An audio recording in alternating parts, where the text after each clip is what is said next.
Da tenda do encontro, o Senhor chamou Moisés e lhe ordenou: diga o seguinte aos israelitas: quando alguém trouxer um animal como oferta ao Senhor, que seja do gado ou do rebanho de ovelhas. Se o holocausto for de gado, oferecerá um macho sem defeito.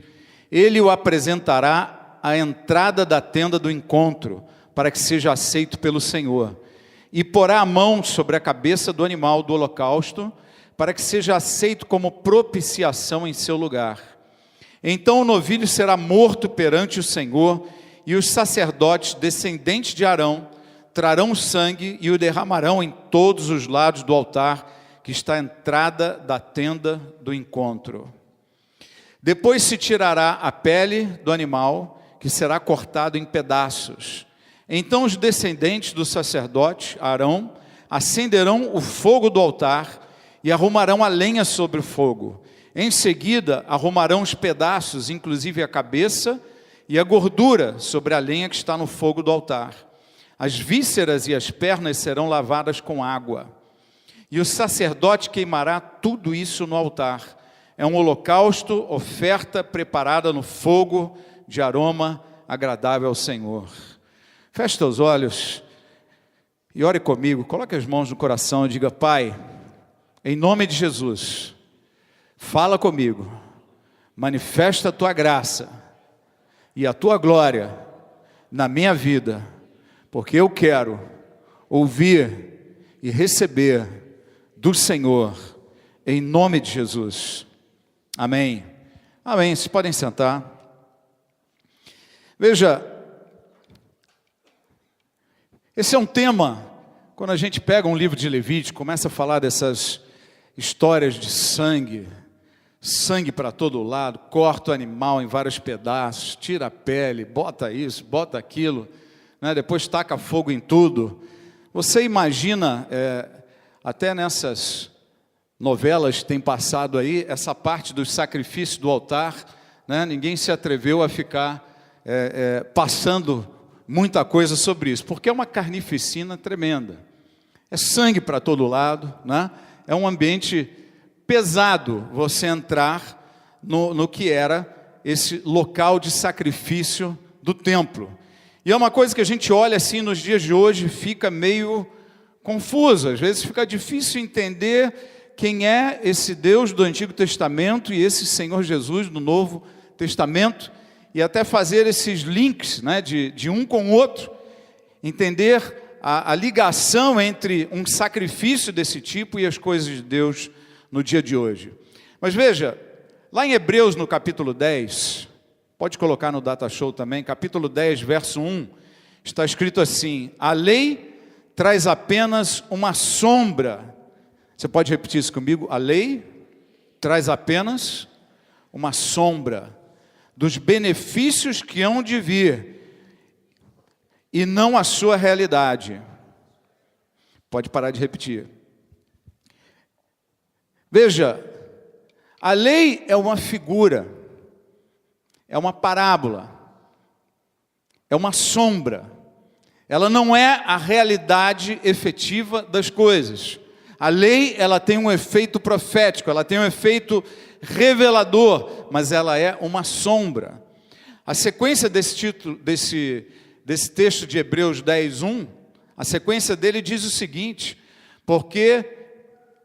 por isso ela nunca conseguiu, mediante os mesmos sacrifícios, repetidos ano após ano, aperfeiçoar os que se aproximam para adorar.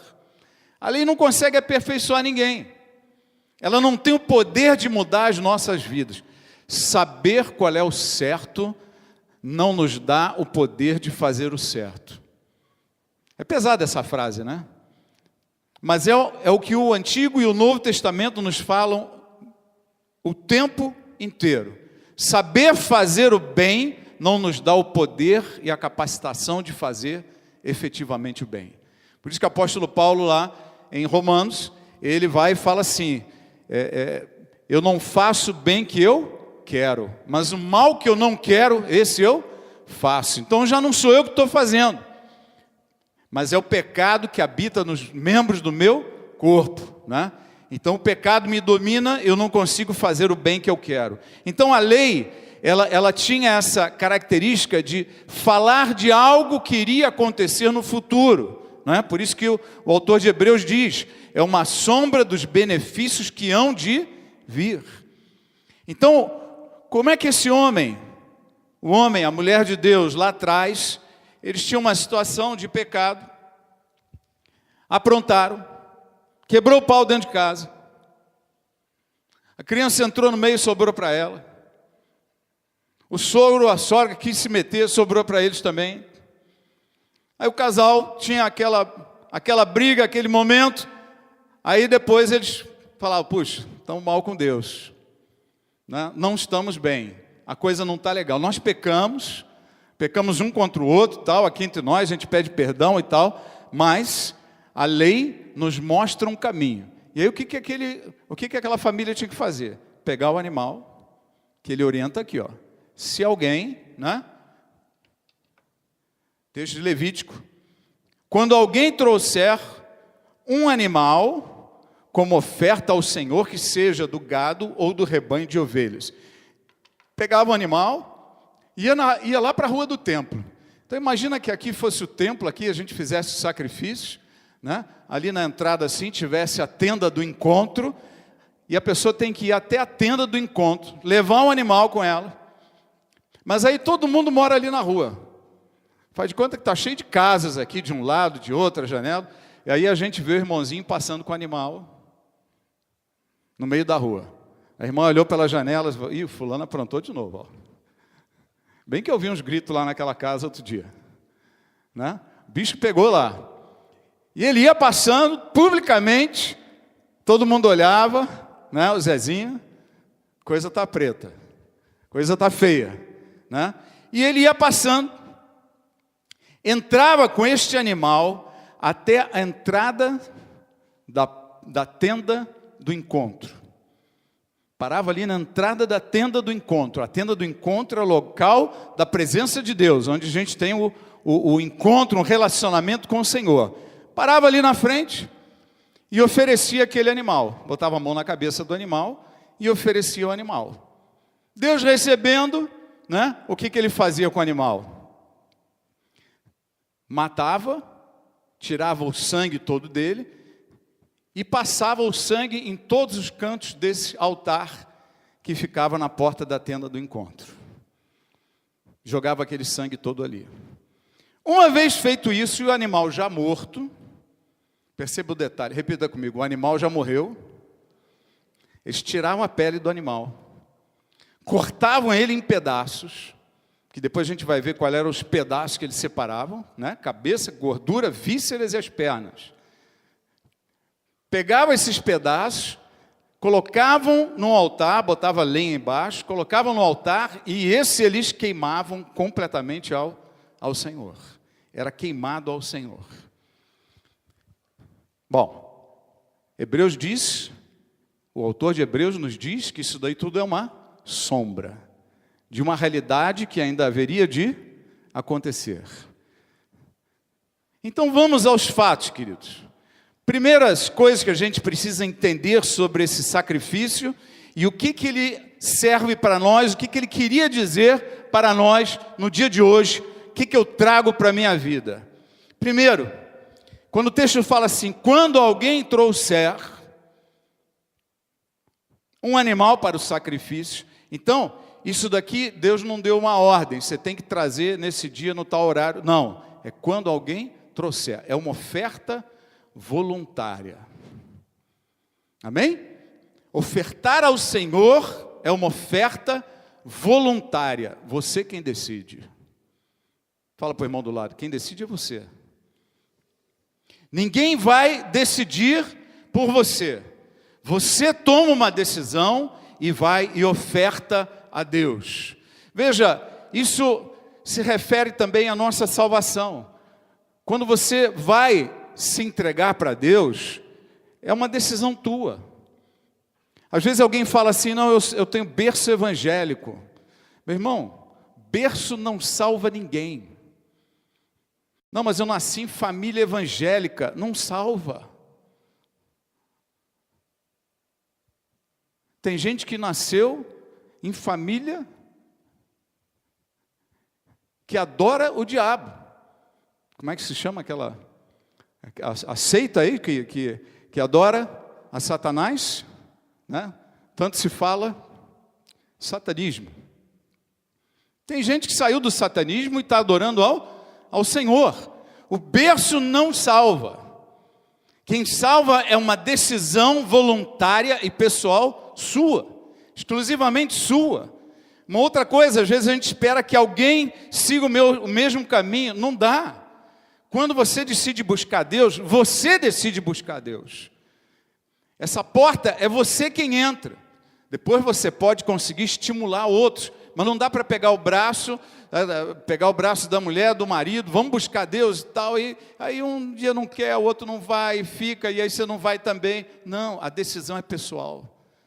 A decisão é pessoal. Ninguém decide por você, e a tua decisão não vai mudar o futuro de ninguém. A tua decisão resolve a tua vida com Deus. Amém? Não existe salvação de uma pessoa por causa da conversão de outra.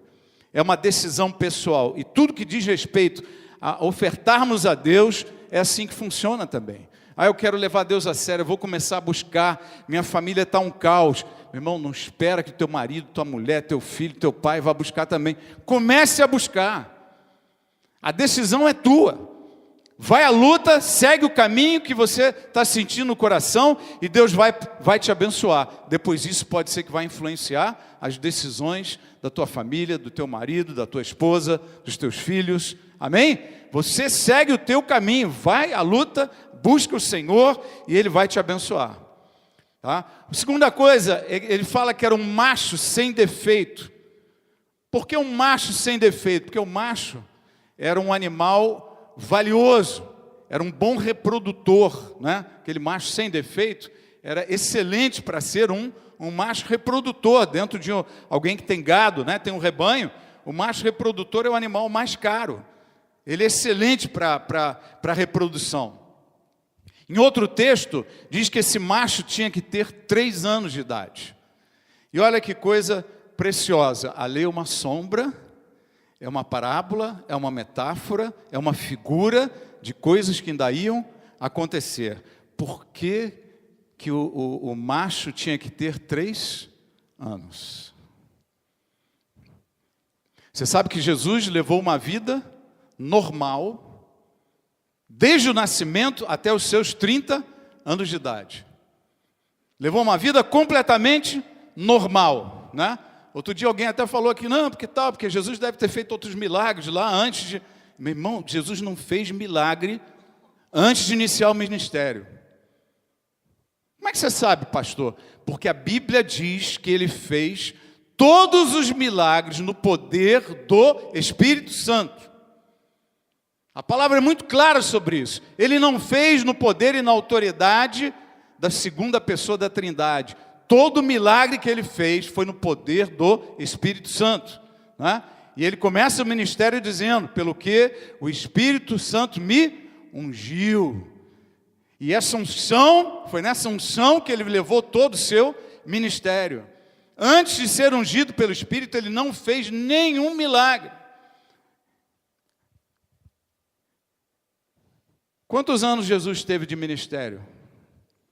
Durante quantos anos Jesus foi o Cordeiro de Deus? 3 anos. Está claro isso? Durante 30, ele foi um homem separado e preparado para o seu ministério. Durante 3 anos, ele foi o Cordeiro de Deus, exerceu o ministério dos 30 aos 33, e aos 33 ele foi sacrificado. Ele foi crucificado. Olha que clareza de detalhes. O Antigo Testamento nos diz que o macho tinha que ser um sacrifício de um macho sem defeito e que ele teria 3 anos de idade. Foi exatamente isso que aconteceu com Jesus, né? 3 anos, esse Cordeiro de Deus. Uma outra coisa, quando a gente fala dessa oferta, ela está significando um holocausto. O que é holocausto? Holo quer dizer inteiro. Causto quer dizer queimado. quer dizer o seguinte: quando você se oferta a Deus, você está dando uma oferta completa. Não existe entrega parcial de vida ao Senhor. Amém? Deus quer a sua entrega plena. Ah, mas eu estou entregando isso, mas essa parte não tem essa conversa. Ou você entrega tudo, ou você não entrega nada. Ou você se entrega plenamente ao Senhor, ou a tua entrega de fato não aconteceu. Ou a nossa conversão é verdadeira, não dá para entrar nas águas do batismo. Olha, deixa eu molhar aqui, peraí, minha mão não molha a mão não.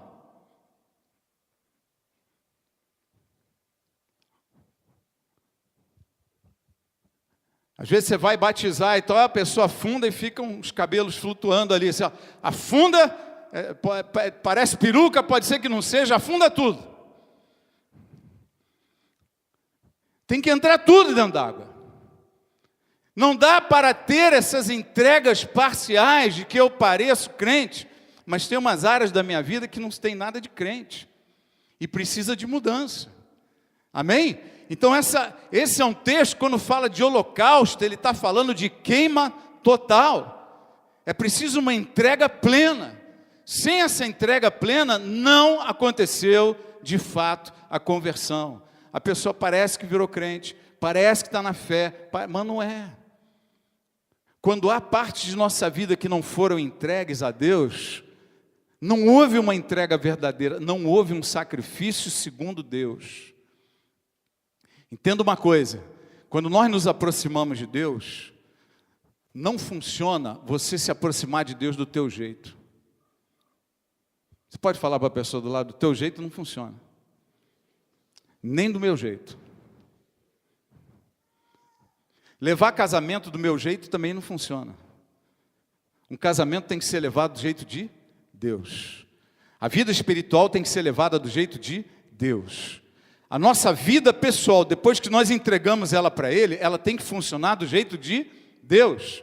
Nós temos que parar de achar que o nosso jeito vai resolver. Deus resolve as coisas do jeito que é para resolver e do jeito que realmente resolve. Então, às vezes, nós queremos mudar os planos de Deus. Não, eu não concordo com isso, eu não concordo com aquilo. Meu querido, quando você se entregou a Deus, a partir desse momento, a Bíblia é a palavra de Deus. E a palavra de Deus é a palavra máxima para as nossas vidas. Porque este planeta e este universo ainda serão regidos única e exclusivamente pela palavra de Deus. Todas as leis vão cair, mas a palavra de Deus vai permanecer para sempre. E ela vai ser a palavra de ordem para as nações. Então entenda, vamos se acostumando mais rápido, vamos aprendendo mais rápido o melhor caminho.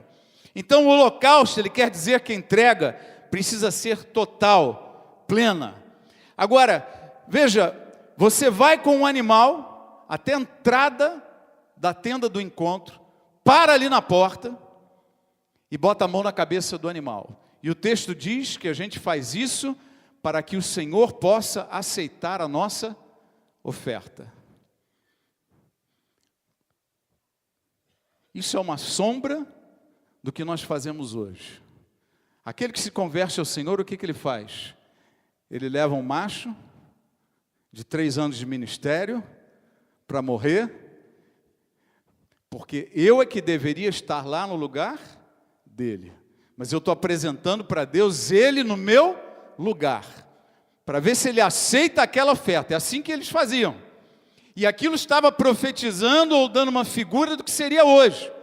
Então, quando eu entro na presença de Deus, eu estou entrando e colocando o Senhor Jesus, que é o Cordeiro de Deus. Ele que é o verdadeiro Cordeiro de Deus. Os outros eram apenas profecia, os outros eram apenas sombra, os outros eram apenas figura. O verdadeiro Cordeiro de Deus que tira o pecado do mundo é aquele que se chama Jesus Cristo, foi enviado por Deus, separado para este sacrifício. Então, quando eu vou na porta da tenda do encontro, impunho as mãos sobre a cabeça do animal, eu estou dizendo muitas coisas com isso. Primeiro, eu estou dizendo o seguinte: a minha vida tem pecado, minha vida tem problemas. Eu estou longe da presença de Deus. As coisas que eu estou fazendo não funcionam. Os caminhos que eu escolhi não dão certo. Então eu estou aqui para quê? Eu estou aqui para entregar o Senhor Jesus no meu lugar, dizendo o quê? Eu preciso de um Messias. Não pode haver conversão enquanto alguém não sente o problema do pecado. Às vezes a gente gosta de trazer uma mensagem, pega uma mensagem leve e tal, né? Não fala de pecado, fala assim, não fala de sacrifício, fica, né? Pega leve aí para ver se a pessoa gosta. Dá uma daquelas mensagens, se você aceitar Jesus, tudo vai ficar bom na sua vida, vai ser tudo maravilhoso, você vai ganhar na loteria, você vai dar testemunho que você tem 10 carros, 5 são importados, o outro é da tua própria fábrica, você tem fábrica de carros agora, Deus vai te dar um avião daqui a 5 anos, né? A gente gosta de dar esses testemunhos, né? Antigamente, quando o telefone era caro, né? Que agora o aparelho é caro, né? O celular, mas a linha é barata. Antigamente se comprava linha, e tinha gente que, não, eu tenho 15 linhas de telefone. O cara vivia de renda. Sério, ele vivia dos telefones. No dinheiro de hoje, devia ser mais de R$ 1.500 cada linha. Ele tinha aí uns 20 pau por mês para brincar, né? Então, vivia de renda. Não, vai ganhar mais. Não, eu quero me divertir. Eu vou gastar esses 20 mil, não quero ganhar 50. Quero me divertir com 20, né? Então, o Evangelho, queridos, ele passa por um princípio fundamental. Enquanto alguém não perceber que precisa de um Messias, esse alguém não pode ser salvo. Quando a gente se toca ao ponto de dizer, eu preciso de um Messias, eu preciso de um Salvador, aí eu posso ser salvo. É ruim quando o crente, ele começa a ficar xiita. O que é um crente xiita? Né? É um crente que começa, não, para se converter você precisa subir o monte, você precisa descer o monte, você precisa passar por mais experiências, você precisa de um monte de coisa para... Irmão, se converter, a palavra de Deus é simples. Se confessar com a sua boca e no seu coração crer, então você será salvo. A conversão é isso. Existe um processo que requer outras atitudes, mas não se chama conversão e nem perdão de pecados, porque o perdão de pecados está aqui. O cara só trouxe o animal, apresentou diante da tenda do encontro e ele foi aceito. E aquele animal aceito espargiu o sangue sobre todo o altar e aí ele ganhou acesso à presença de Deus. Isso se chama conversão, isso se chama esperar e entender a necessidade de ter um Messias. Eu preciso de um Messias. Eu não faço o bem que eu quero, mas o mal que eu não quero, eu acabo fazendo. Minhas soluções não estão dando certo, eu não sei onde isso vai parar. Eu preciso de um Messias. Amém?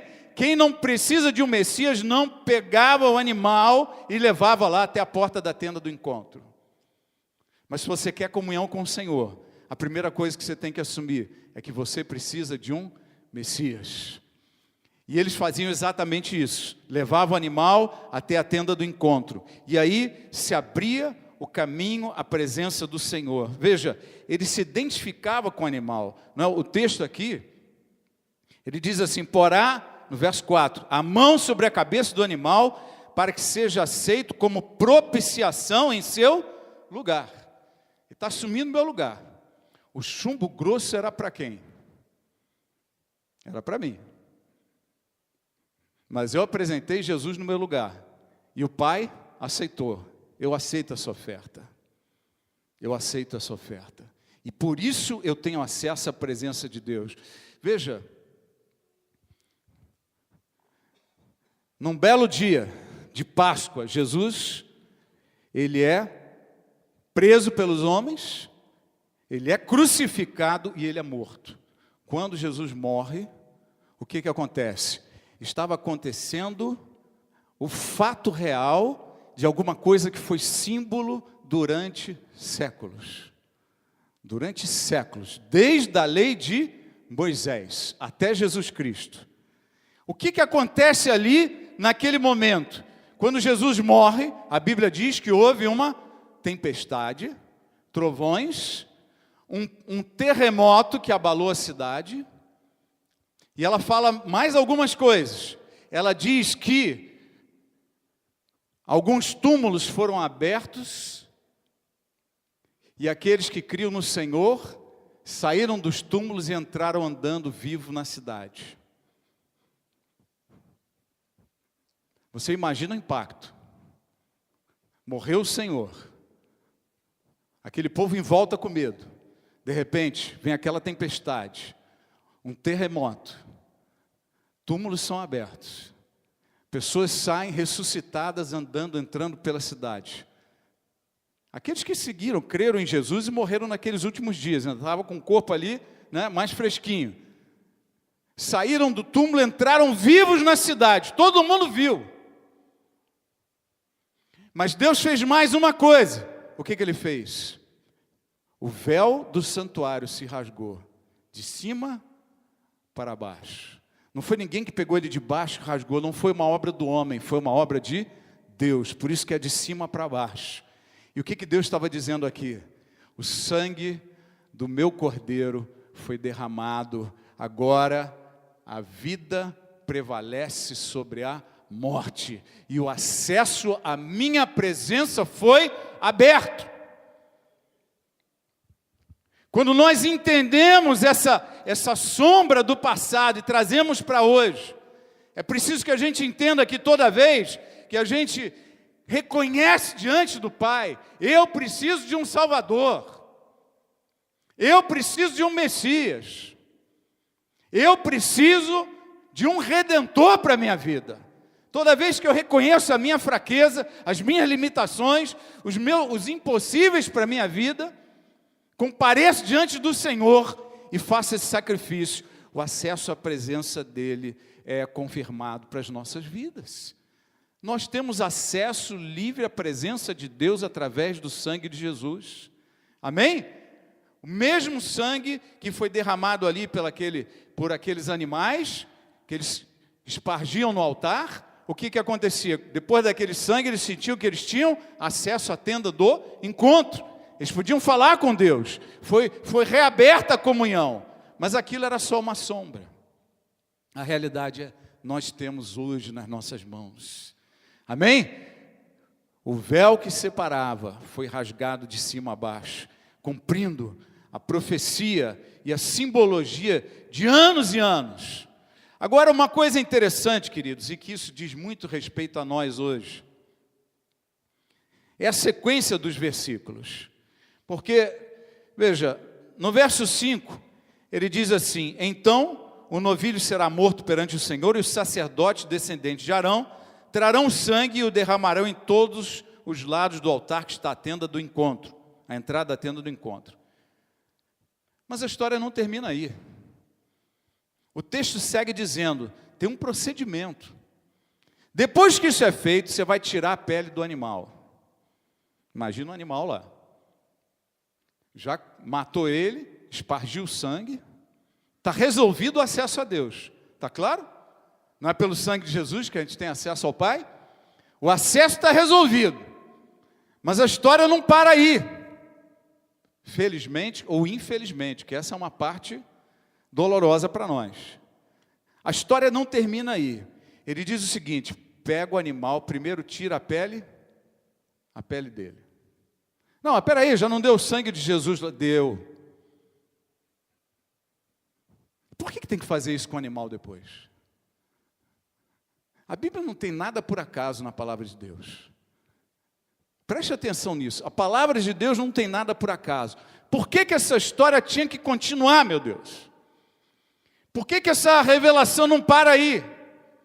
Por que depois de espargir o sangue tem que pegar o animal e tirar a pele?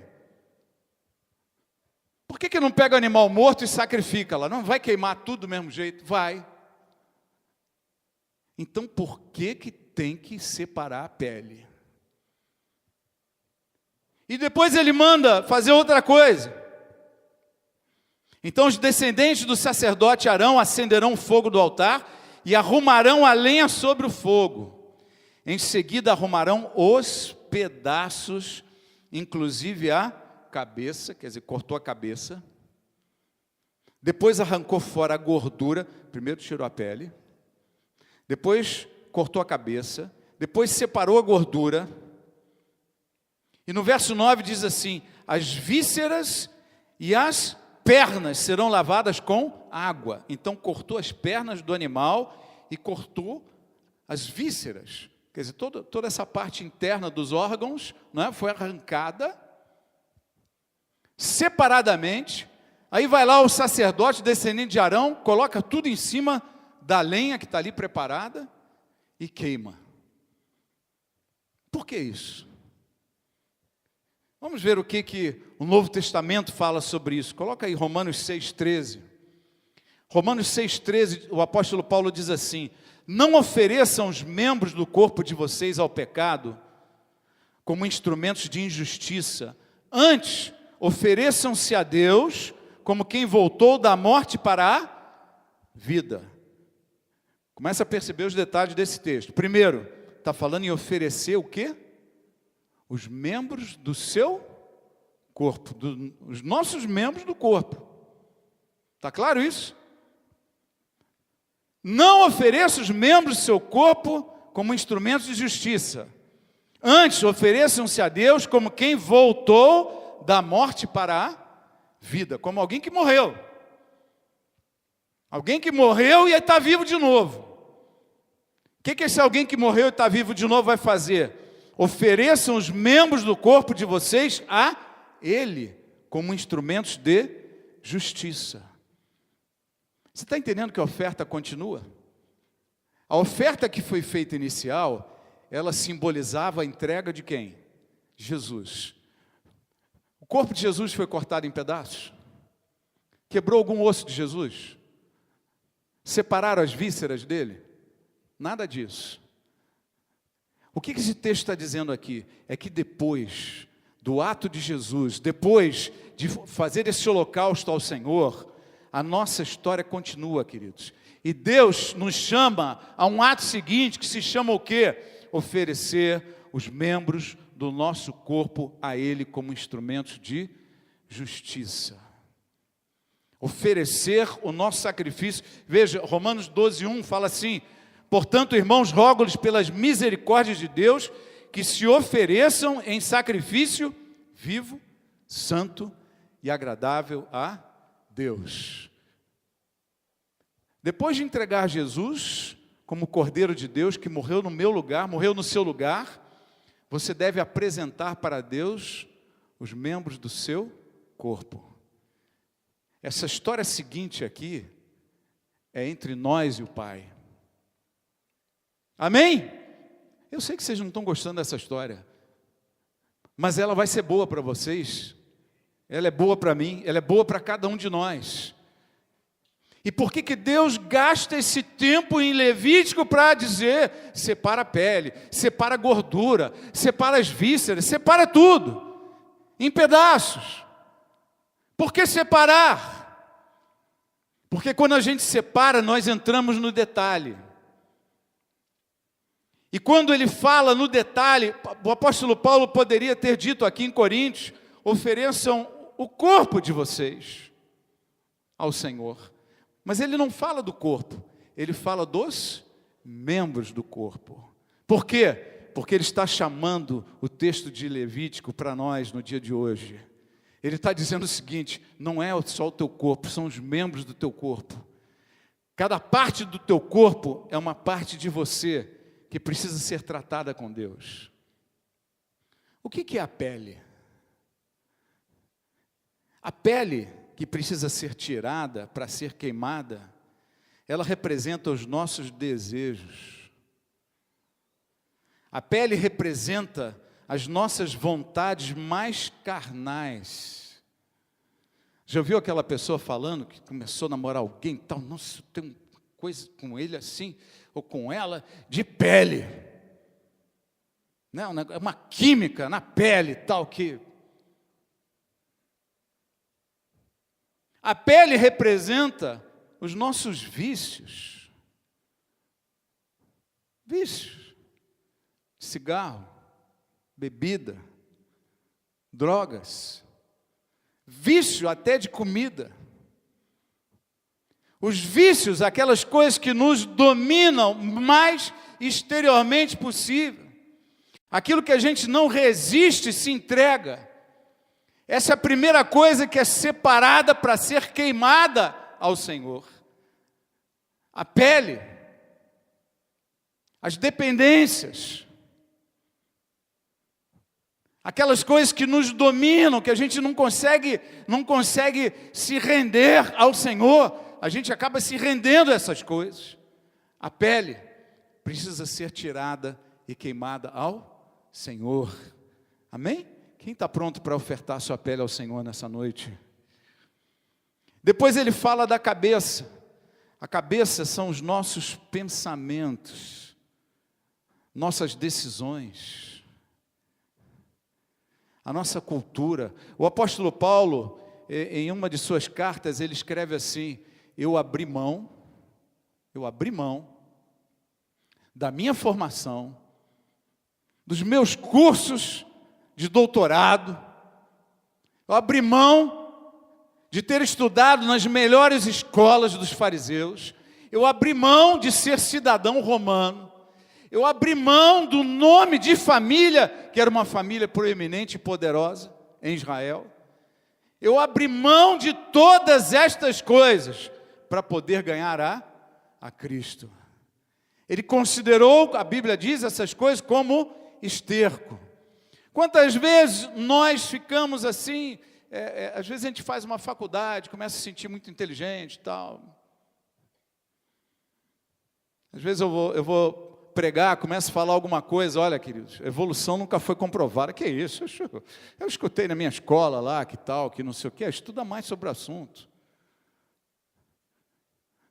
Por isso que ela se chama até hoje de teoria ou hipótese da evolução, porque ela nunca foi confirmada efetivamente.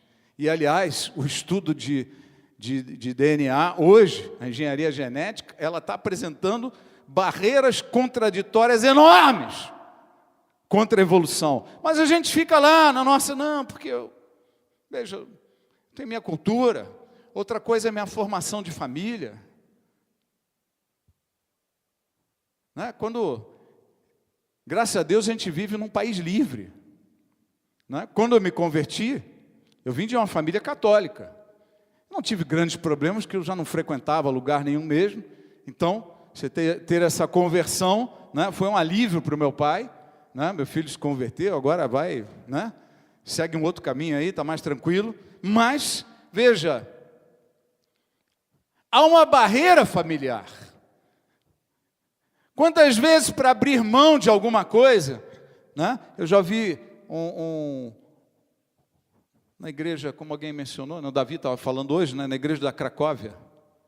Cracóvia, né, Mário? Cracósia. Na igreja Nova Vida da Cracósia. Né? Um rapaz tinha uma cultura de família. Ele tinha uma mulher muito braba de bater nele. Quando o bicho pegava, ela batia nele. E ele era mais forte do que ela. Aí um dia ele foi se aconselhar com o pai, conselho de família, conselho tutelar. E o pai deu um belo conselho para ele. Falou, olha, égua brava se amansa no chicote. E ele começou a arrebentar ela de pancada. Foi parar no hospital algumas vezes. Culturas de família.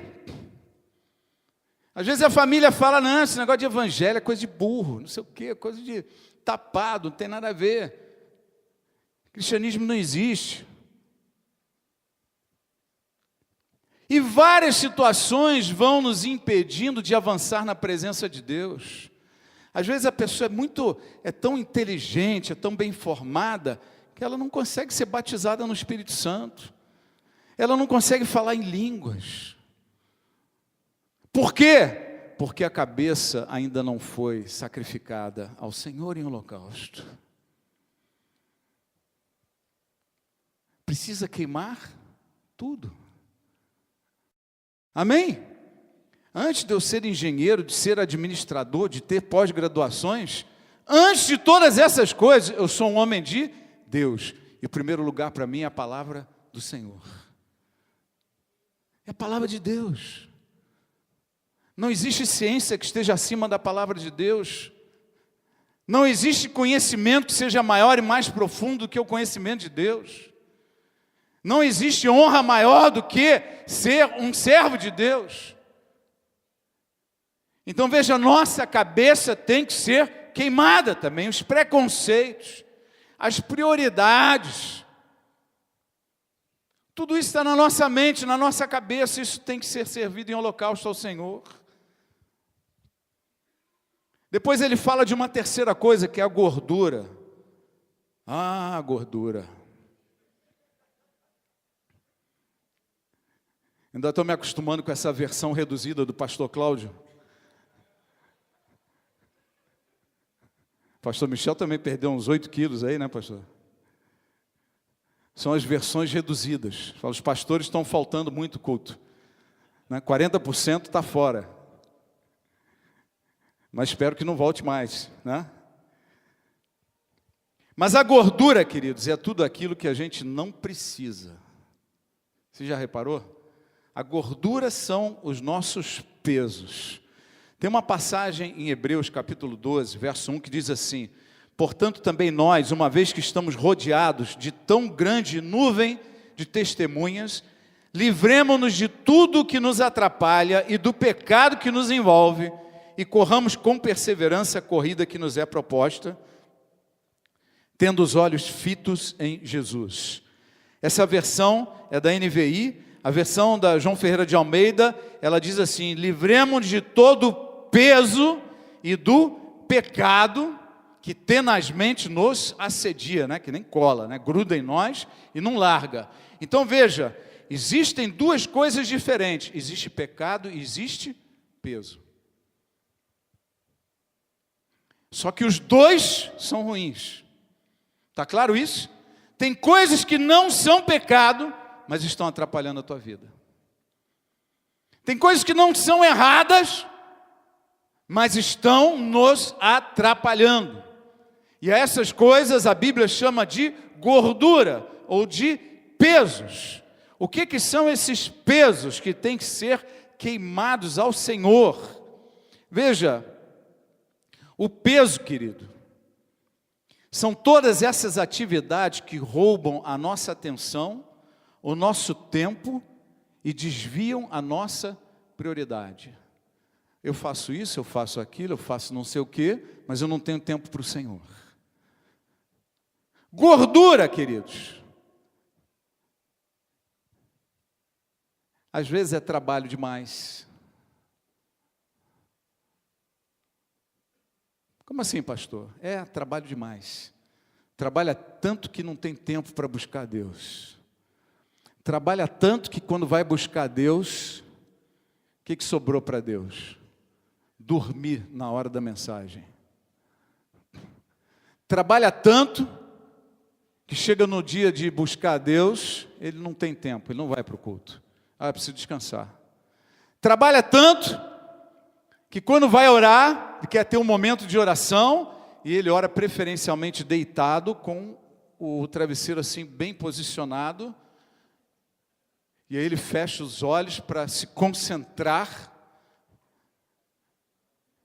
e ele começa a oração, e rapidamente a oração está em: Senhor, Tu sabes todas as coisas.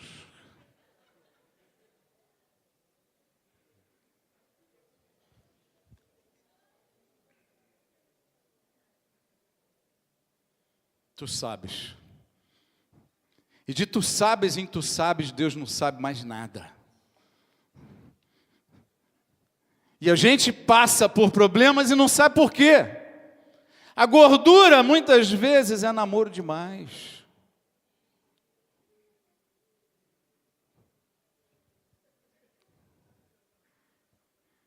A gordura muitas vezes é lazer demais. Estou precisando me divertir. pastor, não vai dar um culto não, vou fazer um churrasco com a família e tal, estou precisando de lazer, espairar minha mente, né? E de espairada em espairada, ele está cada vez mais longe das coisas de Deus. Muitas vezes, é bebida demais.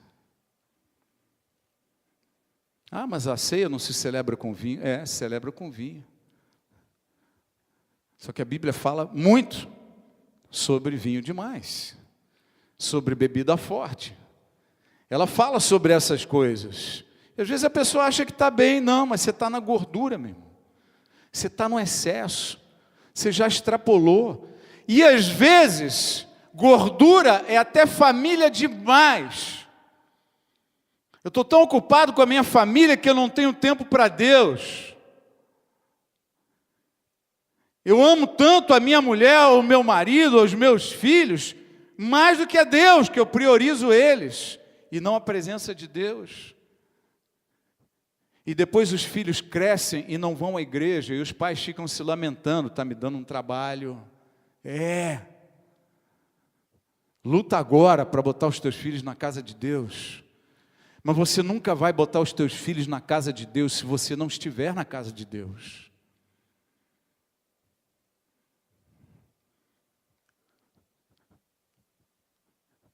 Eu gosto de ficar com a família, fico com a família em casa e tal, os filhos pequenos. Não, vamos ficar juntos nós aqui, vamos ficar lá, tá, vamos botar uma tenda aqui, fazer um lanche, compra cachorro quente. Faz isso e fica lá junto, né? Acasalado em família, todo mundo junto e misturado. E aí quando os filhos crescem, começa a dar problema, os pais falam, vamos para a igreja, filho. Não, hoje eu vou ficar aqui com meus filhos. Vou ficar aqui em casa. Nós estamos indo para a praia, vamos fazer outra coisa. Não ir para a igreja, não buscar a Deus. Chega na hora de fazer um devocional em casa, nunca há tempo para devocional. Tem tempo para novela, tem tempo para o Jornal Nacional, tem tempo para a faculdade, tem tempo para o trabalho, tem tempo para o marido, tem tempo para o filho, tem tempo para ler jornal, tem tempo para procurar Pokémon.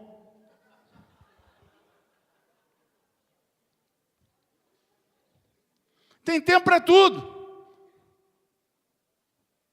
Mas quando vai buscar Deus, não tem nada. Sabe por quê? A tua gordura está te consumindo a vida. E a gordura precisa ser queimada ao Senhor. A gordura precisa ser queimada ao Senhor. Existem também as vísceras, que representam as nossas emoções.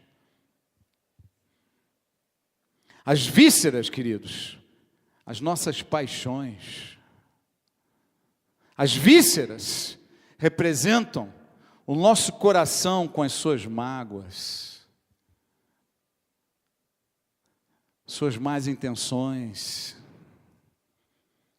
os planos estranhos do coração, os desejos da alma.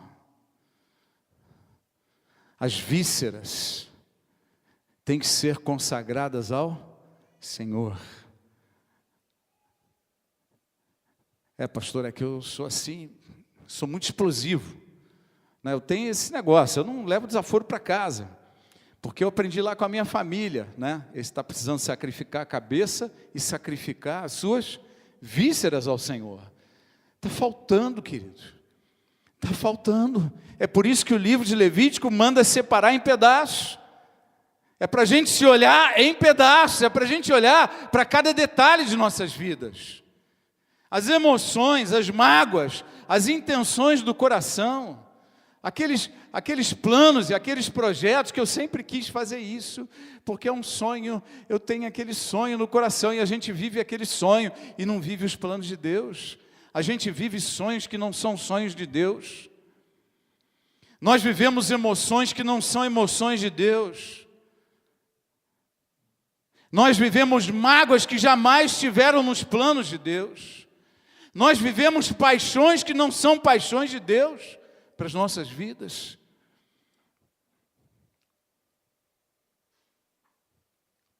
Às vezes é paixão até por futebol. Tem um amigo meu que virou lá, não sei se é presidente ou vice-presidente hoje do Flamengo. Eu falei, mas rapaz, do Flamengo? Não, de qualquer time que fosse. De qualquer time. Você tem ido à igreja? Uma vez ou outra. Uma vez ou outra por ano.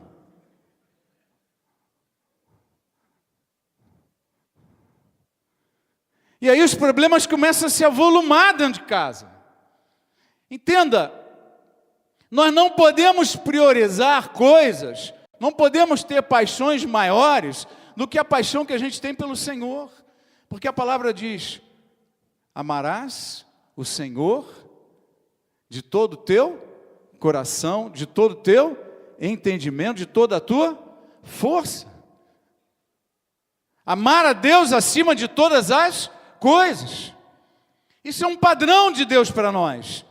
Quantas dessas paixões precisam ser sacrificadas?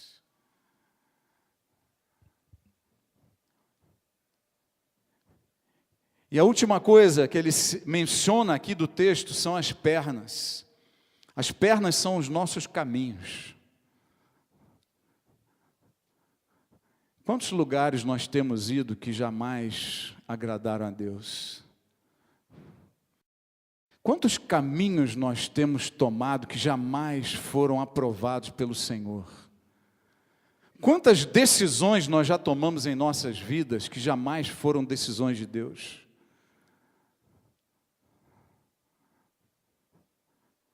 Às vezes entra alguém no gabinete assim, querendo se separar e querendo uma passagem bíblica para confirmar. Fala, pastor, eu não me casei pela vontade de Deus.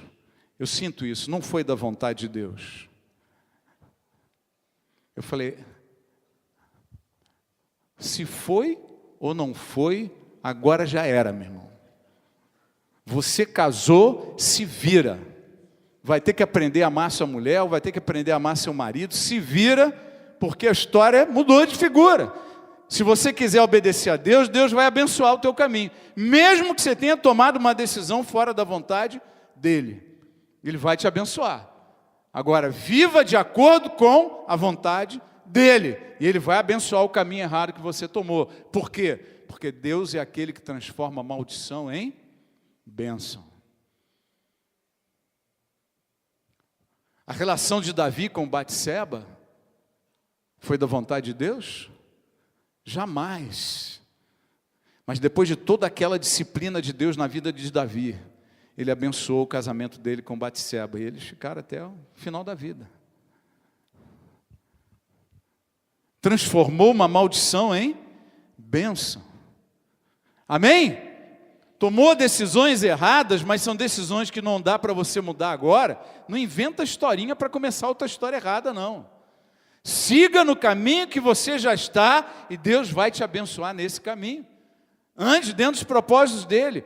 Quando nós queimamos nossas pernas ao Senhor, nós estamos declarando o seguinte, essa perna anda para cá, ela anda para lá, ela anda para cá, ela anda para lá. Quem decide para onde vai as minhas pernas agora é o dono delas. Quem é o dono delas? É o Senhor a quem eu sacrifico a minha perna. Amém? Quando você oferece a Deus as tuas pernas, você está dizendo o seguinte, a decisão dos meus caminhos agora não pertence mais a mim, mas pertencem ao Senhor. Tenho 2, 3 empregos para escolher, só posso pegar um, né? Eu vou atrás desse um, que tempo glorioso, que vai voltar para nós, né? Logo, logo, né? Escolhe um. Quem é que vai escolher? Quem vai escolher é o Senhor. Ele tem que dar a direção para os nossos passos. Amém? Ou o Espírito Santo está fazendo o que dentro de nós? Está queimando tempo aí sem fazer nada? Não. Nós temos o Espírito de Deus dentro de nós. Usa.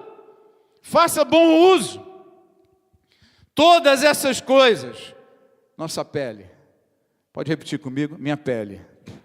Minha cabeça. Minhas pernas, minhas vísceras. Faltou alguma coisa que eu não falei.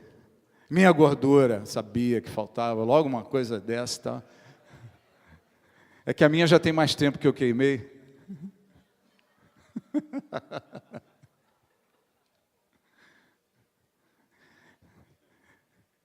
Tudo tem que ser queimado ao Senhor. Amém? Tudo tem que ser queimado ao Senhor. Ofereçam os membros do corpo de vocês a Ele, como quem voltou da morte para a vida, como instrumentos de justiça. Cada membro do nosso corpo, cada área de nossa vida deve ser sacrificado ao Senhor. Encerrando esta palavra, apenas com alguns detalhes adicionais que eu não gostaria de deixar de mencionar. A lenha que é preparada, porque ele bota detalhes, né? Corta a madeira, prepara a lenha, bota tudo ali, aí arruma cada parte do corpo no lugar direitinho. Eles tinham um protocolo todo para fazer. A pele fica aqui, a gordura fica ali, a cabeça fica desse jeito, as pernas ficam aqui. As pernas tem que lavar com água, as vísceras também, antes de queimar, lava com água, né? Tinha todo um protocolo. Duas coisas importantes. Sabe quando é que nós ficamos cheios do fogo? Quando nós sacrificamos membros do nosso corpo ao Senhor. Quer ser cheio do Espírito Santo? Apresenta tudo isso daí para Ele. Sua gordura, suas pernas, sua pele, sua cabeça, suas vísceras. Apresenta todos os membros do seu corpo ao Senhor, e o fogo vai consumir a tua vida. A palavra de Deus diz assim, com toda clareza, o apóstolo Paulo fala: se pelo Espírito mortificardes os feitos do corpo, certamente vivereis. Como é que você mata as obras da carne? Pelo Espírito Santo. E como é que você fica cheio do Espírito? Como é que o fogo vem sobre a tua vida? Quando você sacrifica eles em holocausto. Amém? Os membros do corpo sacrificados em holocausto, o fogo vem sobre a tua vida e você fica cheio do Espírito Santo. Essa é a simbologia. O fogo de Deus te consome. Você mata as obras da carne e você fica cheio do fogo de Deus, cheio do Espírito de Deus. Jesus, né, João Batista disse, né, eu vos batizo com água, mas depois de mim vem aquele que vos batizará com o Espírito Santo e com fogo, né? Esse fogo de Deus, esse batismo de fogo, essa unção maior, ela carece de membros do corpo sendo sacrificados ao Senhor. Quando você faz isso, o fogo de Deus vem sobre a tua vida. E sabe o que é arrumar os membros do corpo em cima da lenha que eles prepararam? As circunstâncias da vida e as tribulações da vida vêm sobre nós para preparar-nos e nos chamar ao holocausto. Cada coisa que acontece na tua vida, cada situação, cada luta, cada barreira, cada controvérsia, cada desacordo, cada impedimento, cada situação impossível que aparece diante de você, é uma lenha que Deus está colocando debaixo de você, te chamando para o fogo, te chamando para o holocausto, te chamando para ser cheio da presença dEle. Por isso que eles arrumavam a lenha e preparavam os corpos e arrumavam ali direitinho. Tudo está cuidado com zelo, nos mínimos detalhes, por aquele que nos guarda, por aquele que nos chama. Tudo nas nossas vidas é cuidado pelo Senhor. Tudo. A lenha que está preparada debaixo de você foi preparada na posição certa, com cuidado certo, para te chamar para o holocausto, para te chamar para ser cheio do Espírito de Deus. Tudo coopera para o bem daqueles que amam a Deus. Glórias ao Senhor, louvado seja o teu nome. E agora nós vamos participar da ceia, queridos. Participar da ceia. Exatamente para fazer isso, eu preciso de um Messias. Amém? E depois de precisar de um Messias, esse Senhor espera que eu oferte cada membro do meu corpo em holocausto para Ele. Está claro isso? Amém? 2, 3 pessoas concordaram? Eu posso repetir tudo? Não precisa, né?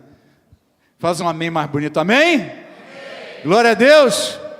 Vamos então nos apresentar em holocausto ao Senhor, né? e que Deus cumpra a sua palavra em nós, né?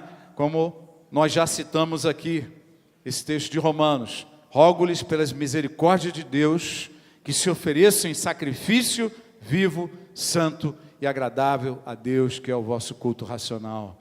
Vamos nos preparar para a ceia. Queria chamar aqueles que vão preparar os elementos.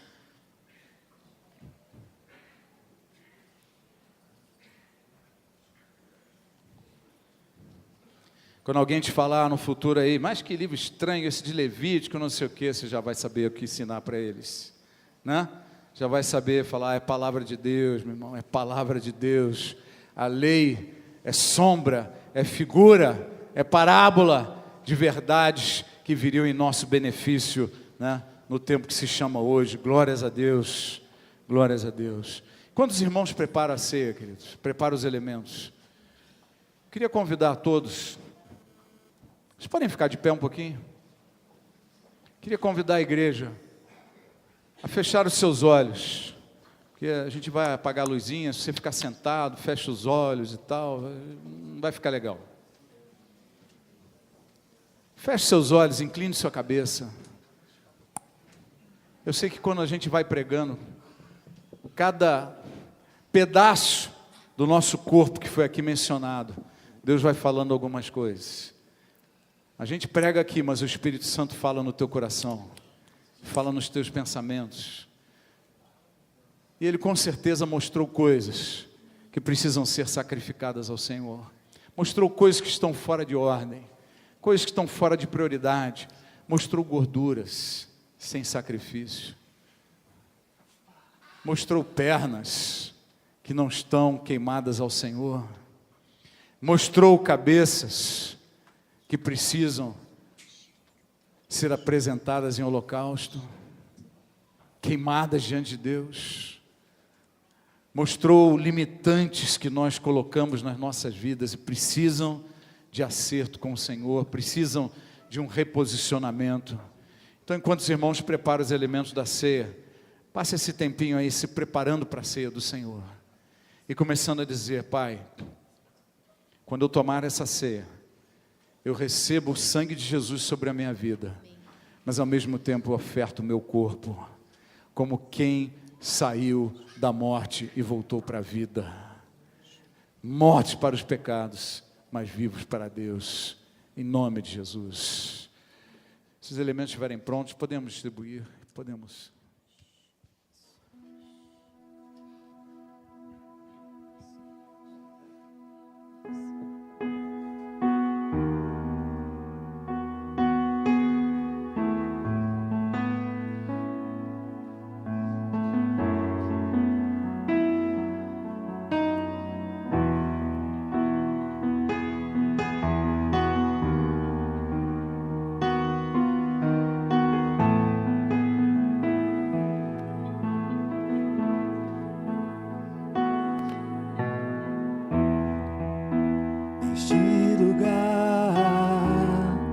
Tu és real,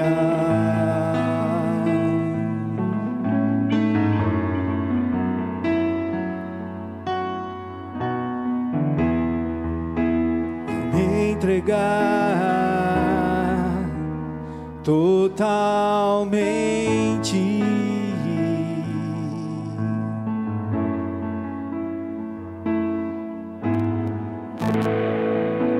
O teu toque abriu os olhos do meu coração e eu posso enxergar e entender.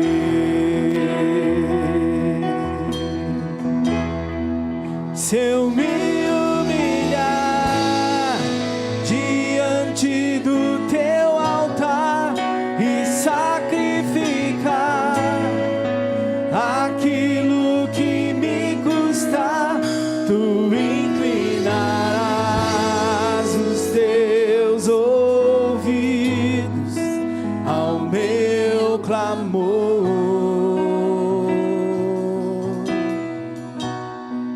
Mais vale um dia